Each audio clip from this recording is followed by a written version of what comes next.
edition of Editorials broadcast from Canada. My name is Angela Asante.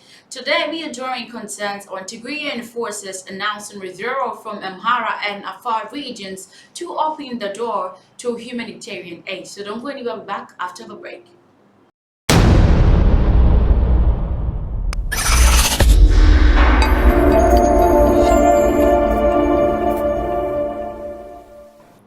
You're most welcome back from the break. So the Tigrayan forces fighting the central government says they have withdrawn from neighboring regions in northern Ethiopia, a step towards a possible ceasefire after 13th month of brutal war. We trust that our bold act of withdrawal will be a decisive opening for peace, wrote Gabriel Michael, the head of the Tigray People's Liberation Front (TPLF), the political party controlling most of the northern region of Tigray, in a letter to the United Nations on Monday. His letter called for a no-fly zone for hostile aircraft over Tigray, imposing arms embargoes on Ethiopia and its ally Eritrea, and the United Nations mechanisms to verify that external armed forces had withdrawn from Tigray.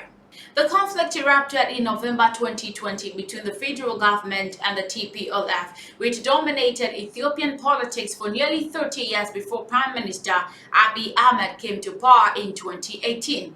His troops seized Tigray's capital Mekelle in late November, but by June, the Tigrayan forces had launched a counterattack that saw them retake much of their region and even taking control of neighboring Amhara and Afar regions. At the end of November, the Ethiopian military began an offensive that pushed the advancing Tigrayan forces back hundreds of kilometers. That's what they claim, that their offensive took them back, but they did that on their own course. So get a child reader, a spokesman for the TPLF, said Tigrayan troops are pulling out of Amhara and Afar.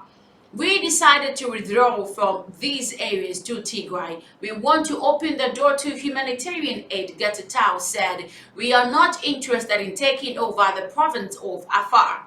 We are not interested in squeezing a hard bargain in Addis Ababa, he continued, adding, we are only interested in ensuring that the siege that was ruthlessly imposed on our people is broken.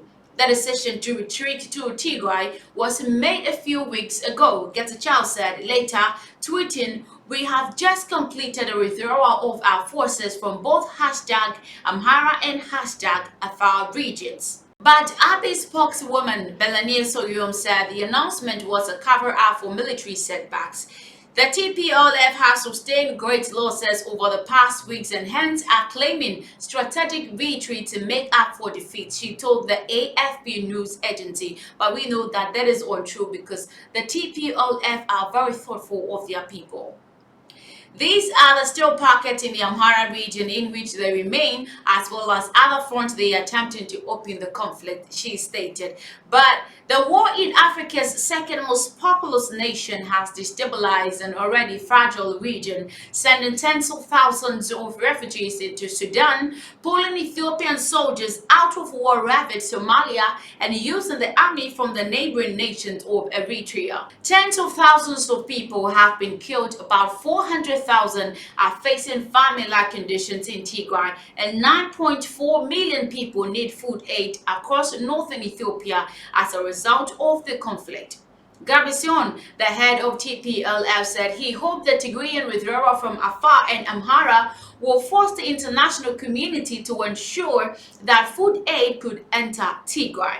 The UN has previously accused the government of enforcing a de facto blockade, a charge the government has denied. We hope that by us withdrawing, the international community will do something about the situation in Tigray, as they can no longer use this as an excuse that our forces are invading Amhara and Afar, Getachew told the Reuters news agency. Other proposals in the letter include the release of political prisoners. Thousands of Tigrayans have been detained by the government and the use of international investigators to pursue those responsible for war crimes. Last week, the UN agreed to set up an independent investigation into rights abuses in Ethiopia, a move strongly opposed by the Ethiopian government. International mediators, including the African Union and the United States, have repeatedly tried to negotiate a ceasefire between the two sides to allow aid to enter Tigray, but both sides refused until certain conditions were met.